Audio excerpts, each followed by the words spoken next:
నా పేరు డాక్టర్ విష్ణువర్ధన్ అండి. రీసెంట్ గా విజయవాడలో ప్రారంభించిన డయాలసిస్ సెంటర్ లో మెడికల్ ఆఫీసర్ అండి. మనకి గతంలో ఈ డయాలసిస్ సెంటర్ ఇక్కడ లేకపోవడం వల్ల ప్రజలు చాలా ఇబ్బందులు పడేవారు. దాన్ని గుర్తించిన ప్రభుత్వం విజయవాడలో డయాలసిస్ సెంటర్ ని 6 నెలల ముందు ప్రారంభించడం జరిగింది. దీని ద్వారా మనం 42 మంది పేషెంట్లు మన అడ్మిషన్ లో ఉన్నారు. పర్ డే మనం 3 షిఫ్ట్ల కింద డైలీ 20 మంది పేషెంట్లకి వైద్యం అందిస్తున్నాము. దీనివల్ల వీళ్ళు నెల్లూరు అటువంటి ప్రాంతాలకు వెళ్ళే ఆ ఇబ్బందులు తప్పడం వల్ల ప్రజలు చాలా అభినందిస్తున్నారు. ఇది కాకుండా మనకి అన్ని రకాల మెరుగైన మందులు వైద్యం విషయంలో కూడా ప్రభుత్వం నుంచి పూర్తి సహకారం ఉంది. గతంలో ఇక్కడ జనరేటర్ సమస్య ఉండేది. దాన్ని కూడా ఎమ్మెల్యే గారు దాన్ని త్వరితగతిన ఆలోచించి దాని మీద మంచి నిర్ణయం తీసుకున్నారు. తర్వాత మనకి ఎరిథ్రోపాయిటిన్ ఒక ఇంజెక్షన్ విషయంలో కూడా గవర్నమెంట్ చాలా సహకరించింది.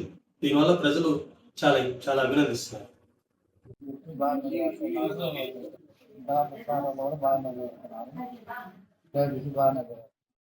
ఇంతకుముందు ఎక్కడికి వెళ్ళేవాడు? ఇంతకుముందు కన్నీరు వెళ్తున్నాను. ఇప్పుడు ఇక్కడ ఈ దగ్గర దగ్గర మీకు అన్ని సదుపాయాలు బాగున్నాయి. చరిత్ర సృష్టించినోడు ఇప్పుడు ఆ చరిత్రని తిరగరాయబోతున్నాడు. అబద్ధాల గోడల్ని బద్దలు కొట్టి నిజాలను రాగా మీ ముందుంచబోతున్నాడు.